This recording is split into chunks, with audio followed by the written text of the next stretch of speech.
Arafat tombe un samedi. C'est comme ça on pouvait dire aussi en Shura, un jour ça va venir là. Si ça tombe aussi un samedi, en Shura, est-ce qu'on va gêner ça? On ne va pas gêner.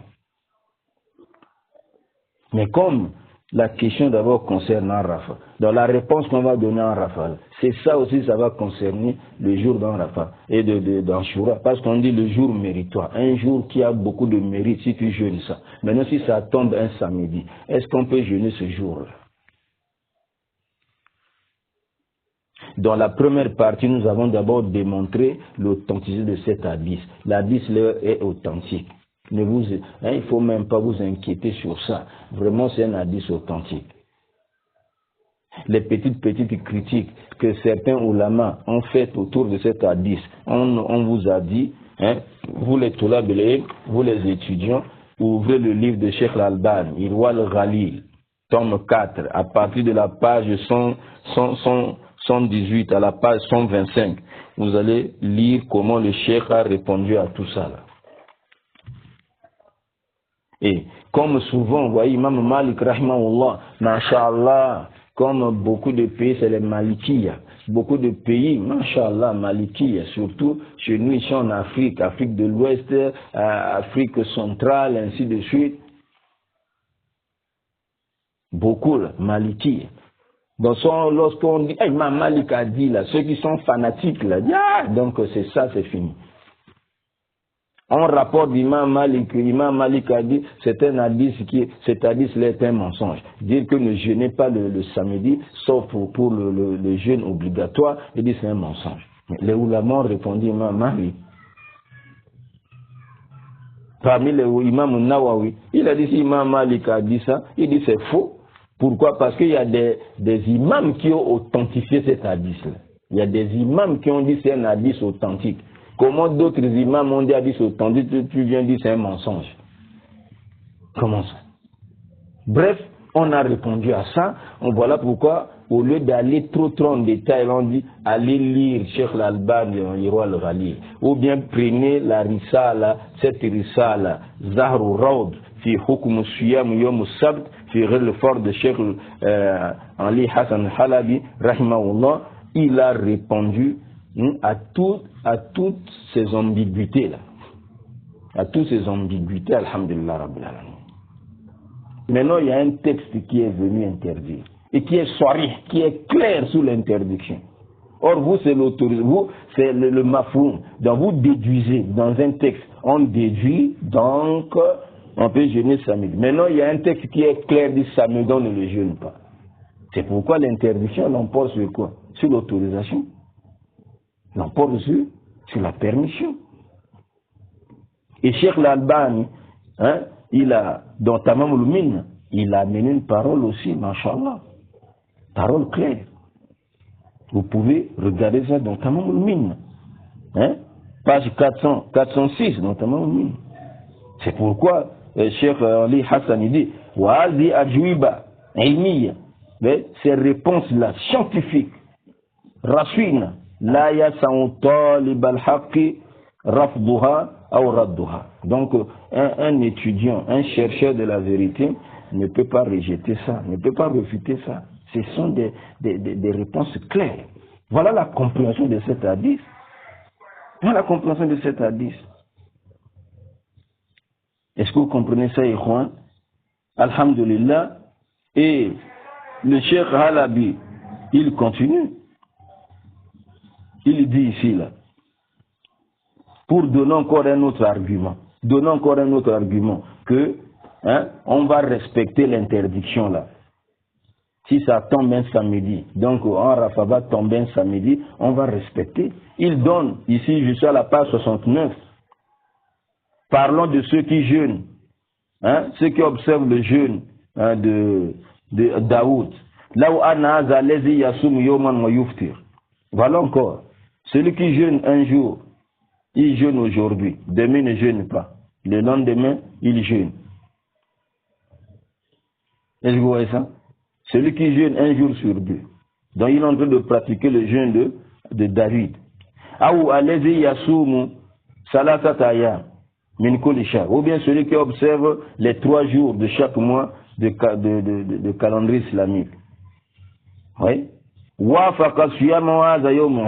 Maintenant, celui qui a l'habitude de jeûner comme ça, et que le jour du jeûne vient tomber le jour de la fête. Hein? Voilà. Vient tomber le jour de quoi? De la fête. Donc il a l'habitude de jeûner un jour sur 2. Aujourd'hui il jeûne, demain il ne jeûne pas.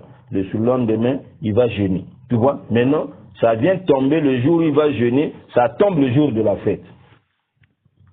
Ça va tomber le jour de la fête. Ou bien, ou bien ça va tomber les jours de Tashrik. C'est-à-dire que le 11, le 12, le 13, les 3 jours qui viennent après le jour de la fête de la Tabaski, entre guillemets, communément appelé. Les 3 jours là. Maintenant, si son jeûne est surrogatoire, lui qui a l'habitude de jeûner un jour sur 2, ou bien qui a l'habitude de jeûner Ayam ou le Bid, il a l'habitude de jeûner le 13, le 14, le 15, les 3 jours là. Vous allez voir que, tamam, le 13 là, va tomber dans les jours de quoi? Ayam ou Tashrik. Ayam ou Tashrik, les 3 jours qui viennent après quoi? Après le jour de la fête. Or, ces jours-là sont les jours de la fête. Donc, il y a 4 jours de fête. On ne jeûne pas. Maintenant, c'est le 13 va tomber dans ces jours-là. Est-ce qu'il va jeûner? Il ne va pas jeûner, non? Qu'est-ce qu'il va faire?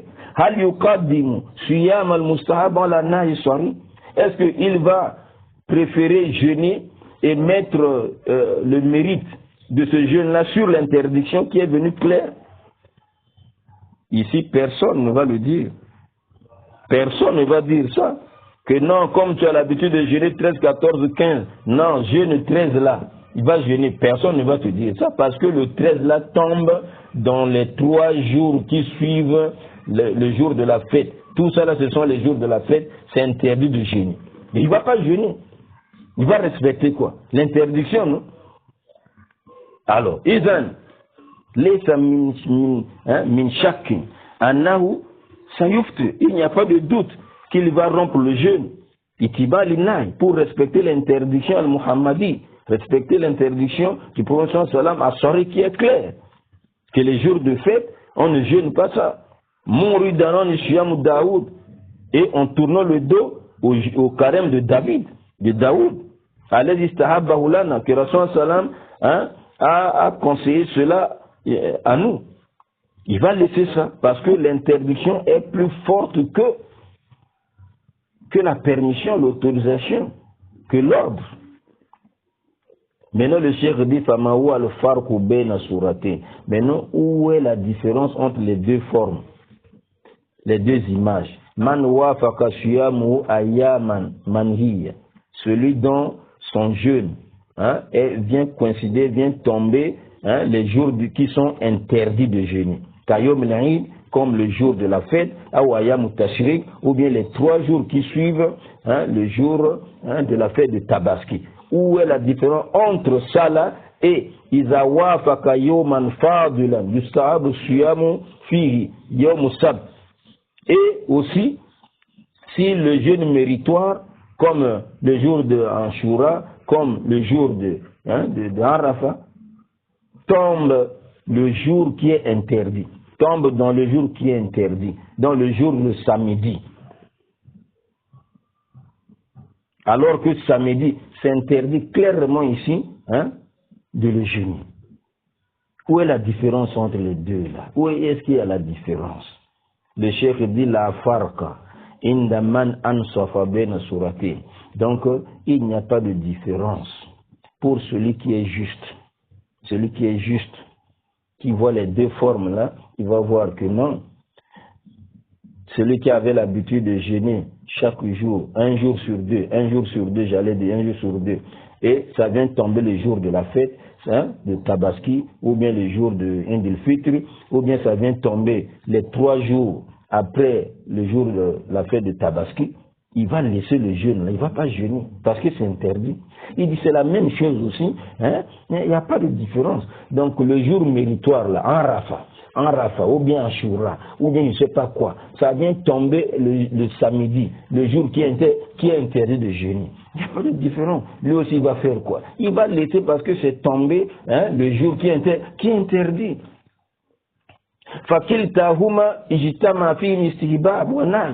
Dans les deux formes-là, les deux formes se sont associées dans le mérite et dans l'interdiction. On va placer l'interdiction au-dessus de la permission bien des mérites. Voilà.